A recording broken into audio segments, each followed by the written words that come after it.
Basketball team cake tayo for today's video. Mga mi, tara na G! Isa ito sa pinakamahirap at pinaka-challenging na cake design na nagawa ko. Una-una is hindi pa talaga ako ganon kagaling na gumawa ng mga 3D fondant toppers tapos tao pa. Pangalawa is hindi rin ako ganon kagaling magbalot ng fondant sa styrofoam tapos malaking size pa.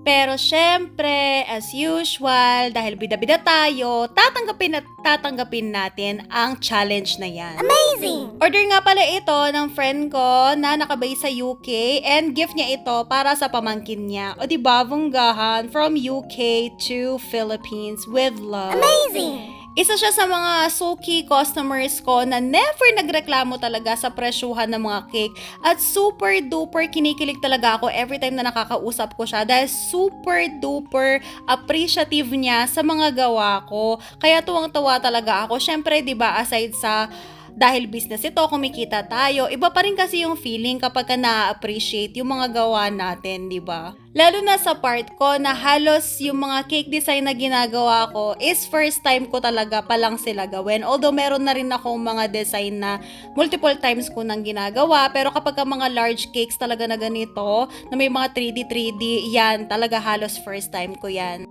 Ang size pala ng cake natin is supposed to be 8x4 pero ginawa na natin siyang 8x5 para mas tumaas naman siya. And ito na nga nilalagay na natin yung styrofoam natin sa taas and as you can see, hindi siya ganoon kapulido lalong-lalo na sa baba.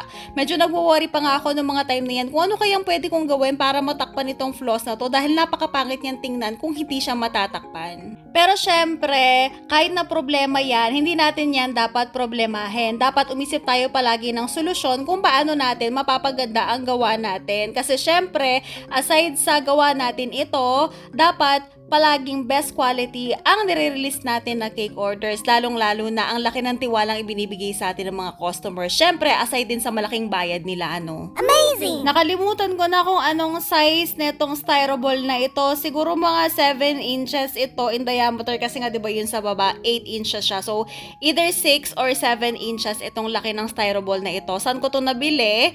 In-order ito sa online, pwede sa Blue app or sa Orange app. Pero kapag wala na kayong oras, maraming ganyan sa mga baking store. Kapag naman wala sa baking store, maraming ganyan sa mga nagtitinda ng school supplies, promise. So hindi talaga kayo mawawala ng option. And kapag mga ganitong mga styro, syempre madaming tusok-tusok yan. Make it a habit na sasabihan natin si customer kung saan-saan dyan yung merong mga stick para alam nila kung alin ang iiwasan nila. Ako sinabi ko sa kanila na alisin na lang nila ng buo yung bola na ito bago nila islice yung cake para safe sila. Amazing! Ayan, kung nakita ninyo, magkahiwalay kong tinusok yung paa or legs nung bata na topper natin, tapos yung katawan niya and yung bola na hawak niya para sigurado na stable at hindi maaalis sa biyahe and while na nakadisplay siya sa venue. Medyo tisoy lang talaga yung nagawa nating tao pero mas maganda sana kung nagawa natin na medyo moreno ng konti, yung medyo brown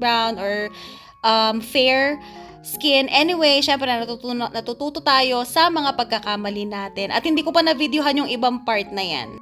At ito na ang final result! Wow! O diba, ang shala ng cake natin, napakasarap tingnan sa mga mata. And that's it for today. See you on our next video. Bye!